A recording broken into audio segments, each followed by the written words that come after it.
Kejadian pasal 24.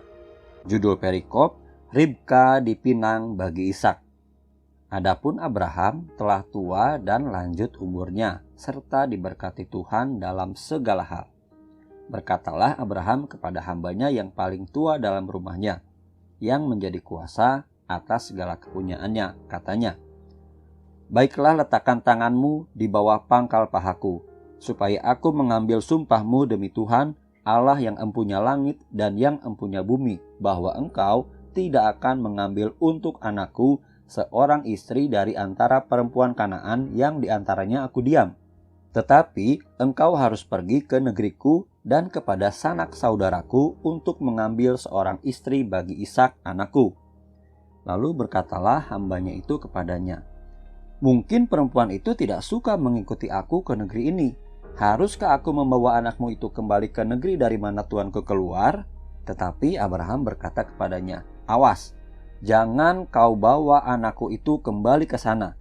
Tuhan, Allah yang empunya langit, yang telah memanggil aku dari rumah ayahku, serta dari negeri sanak saudaraku, dan yang telah berfirman kepadaku, serta yang bersumpah kepadaku demikian, kepada keturunanmu lah akan kuberikan negeri ini. Dialah juga akan mengutus malaikatnya berjalan di depanmu, sehingga engkau dapat mengambil seorang istri dari sana untuk anakku. Tetapi jika perempuan itu tidak mau mengikuti engkau, maka lepaslah engkau dari sumpahmu kepadaku ini. Hanya saja janganlah anakku itu kau bawa kembali ke sana." Lalu hamba itu meletakkan tangannya di bawah pangkal paha Abraham tuannya dan bersumpah kepadanya tentang hal itu. Kemudian hamba itu mengambil 10 ekor dari unta tuannya dan pergi dengan membawa berbagai-bagai barang berharga kepunyaan tuannya. Demikianlah ia berangkat menuju arah Mesopotamia ke kota Nahor. Di sana disuruhnyalah unta itu berhenti di luar kota dekat suatu sumur pada waktu petang hari, waktu perempuan-perempuan keluar untuk menimba air. Lalu berkatalah ia, "Tuhan Allah tuanku Abraham, buatlah kiranya tercapai tujuanku pada hari ini. Tunjukkanlah kasih setiamu kepada tuanku Abraham. Di sini aku berdiri di dekat mata air, dan anak-anak perempuan penduduk kota ini datang keluar untuk menimba air. Kiranya terjadilah begini, anak gadis kepada siapa aku berkata, 'Tolong miringkan buyungmu itu supaya aku minum,' dan yang menjawab, 'Minumlah dan unta-untamu juga akan kuberi minum,' dialah kiranya yang kau tentukan bagi hambamu Ishak. Maka dengan begitu akan kuketahui bahwa engkau telah menunjukkan kasih setiamu kepada tuanku itu." Sebelum ia selesai berkata, maka datanglah Ribka, yang lahir bagi Betuel, anak laki-laki Milka, istri Nahor, saudara Abraham. Buyungnya dibawanya di atas bahunya. Anak gadis itu sangat cantik parasnya. Seorang perawan belum pernah bersetubuh dengan laki-laki. Ia turun ke mata air itu dan mengisi buyungnya, lalu kembali naik. Kemudian berlarilah hamba itu mendapatkannya serta berkata, "Tolong beri aku minum air sedikit dari buyungmu itu." Jawabnya, "Minumlah Tuan." Maka segeralah diturunkannya buyungnya itu ke tangannya, serta diberinya dia minum. Setelah ia selesai memberi hamba itu minum, berkatalah ia, "Baiklah, untuk unta-untamu juga kutimba air, sampai semuanya puas minum." Kemudian segeralah dituangnya air yang dibuyungnya itu ke dalam palungan. Lalu berlarilah ia sekali lagi ke sumur untuk menimba air, dan ditimbanyalah untuk semua unta orang itu. Dan orang itu mengamat-amatinya dengan berdiam diri untuk mengetahui apakah Tuhan membuat perjalanannya berhasil atau tidak. Setelah unta-unta itu puas minum, maka orang itu mengambil anting-anting emas yang setengah sikal beratnya dan sepasang gelang tangan yang 10 sikal emas beratnya, serta berkata, "Anak siapakah engkau? Baiklah, katakan kepadaku, adakah di rumah ayahmu tempat bermalam bagi kami?" Lalu jawabnya kepadanya, "Ayahku Betuel, anak Milka, yang melahirkannya bagi Nahor." Lagi kata gadis itu, "Baik jerami, baik makanan unta banyak pada kami, tempat bermalam pun ada." Lalu berlututlah orang itu dan sujud menyembah Tuhan, serta berkata, Terpujilah Tuhan, Allah Tuanku Abraham, yang tidak menarik kembali kasih-Nya dan setianya dari tuanku itu. Dan Tuhan telah menuntun aku di jalan ke rumah saudara-saudara tuanku ini." Berlarilah gadis itu pergi menceritakan kejadian itu ke rumah ibunya. Ribka mempunyai saudara laki-laki, namanya Laban. Laban berlari keluar mendapatkan orang itu ke mata air tadi. Sesudah dilihatnya anting-anting itu dan gelang pada tangan saudaranya, dan sesudah didengarnya perkataan Ribka saudaranya yang bunyinya, "Begitulah dikatakan orang itu kepadaku." Ia mendapatkan orang itu yang masih berdiri di samping unta-untanya di dekat mata air itu dan berkata, "Marilah engkau yang diberkati Tuhan. Mengapa engkau berdiri di luar, padahal telah kusediakan rumah bagimu dan juga tempat untuk unta-untamu?" Masuklah orang itu ke dalam rumah, ditanggalkanlah pelana unta-unta, diberikan jerami dan makanan kepada unta-unta itu, lalu dibawa air pembasuh kaki untuk orang itu dan orang-orang yang bersama-sama dengan dia. Tetapi ketika dihidangkan makanan di depannya, berkatalah orang itu, "Aku tidak akan makan sebelum kusampaikan pesan yang kubawa ini." Jawab Laban, "Silakan." Lalu berkatalah ia, "Aku ini hamba Abraham. Tuhan sangat memberkati tuanku itu, sehingga ia telah menjadi kaya. Tuhan telah memberikan kepadanya kambing domba dan lembu sapi, emas dan perak, budak laki-laki dan perempuan, unta dan keledai. Dan Sara, istri tuanku itu, sesudah tua, telah melahirkan anak laki-laki bagi tuanku itu. Kepada anaknya itu telah diberikan tuanku segala harta miliknya. Tuanku itu telah mengambil sumpahku. Engkau tidak akan mengambil untuk anakku seorang istri dari antara perempuan Kanaan yang negerinya kudiami ini. Tetapi engkau harus pergi ke rumah ayahku dan kepada kaumku untuk mengambil seorang istri bagi anakku." Jawabku kepada tuanku itu, "Mungkin perempuan itu tidak mau mengikut aku."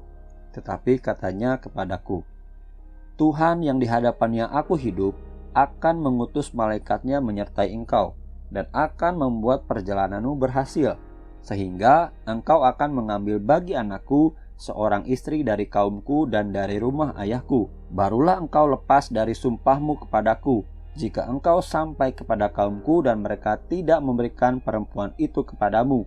Hanya dalam hal itulah engkau lepas dari sumpahmu kepadaku. Dan hari ini aku sampai ke mata air tadi. Lalu kataku, Tuhan, Allah tuanku Abraham, sudilah kiranya engkau membuat berhasil perjalanan yang kutempuh ini.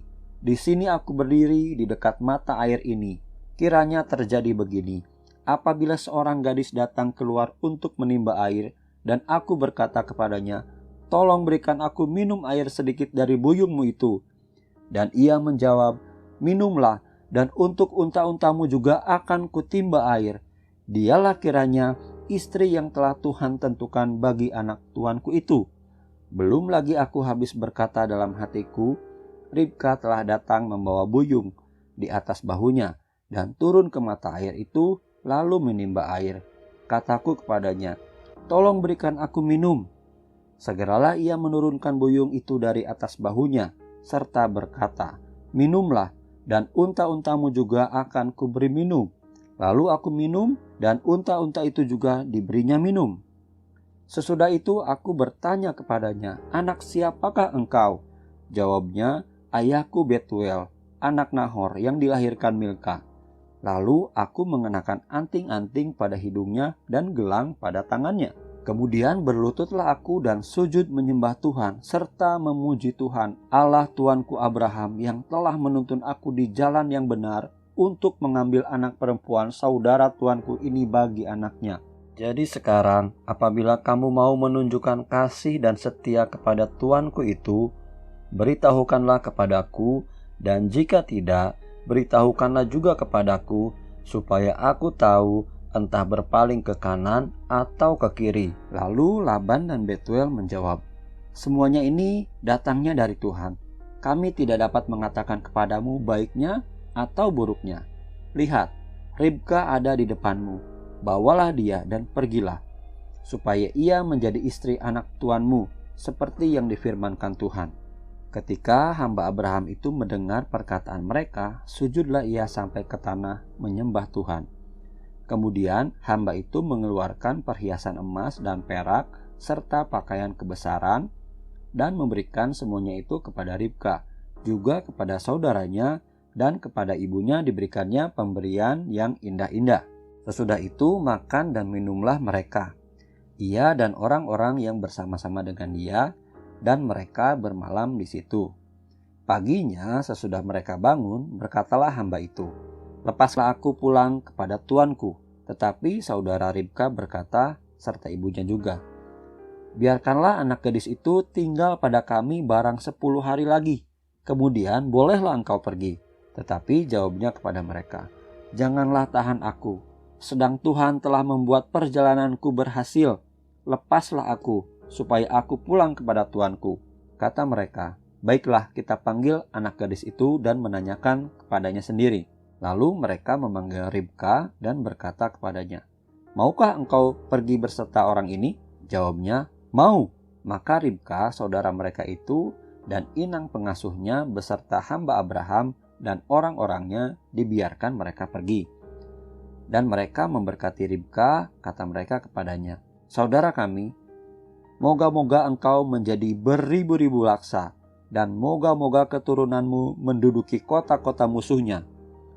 Lalu berkemaslah Ribka beserta hamba-hambanya perempuan, dan mereka naik unta mengikuti orang itu. Demikianlah hamba itu membawa Ribka lalu berjalan pulang. Adapun Ishak telah datang dari arah sumur Lahairoi. Ia tinggal di tanah Negeb. Menjelang senja, Ishak sedang keluar untuk berjalan-jalan di padang. Ia melayangkan pandangnya, maka dilihatnyalah ada unta-unta datang. Ribka juga melayangkan pandangnya, dan ketika dilihatnya Ishak, turunlah ia dari untanya. Katanya kepada hamba itu, "Siapakah laki-laki itu yang berjalan di padang ke arah kita?" Jawab hamba itu, "Dialah tuanku itu." Lalu Ribka mengambil telekungnya dan bertelekunglah ia. Kemudian hamba itu menceritakan kepada Ishak segala yang dilakukannya. Lalu Ishak membawa Ribka ke dalam kemah Sara ibunya dan mengambil dia menjadi istrinya.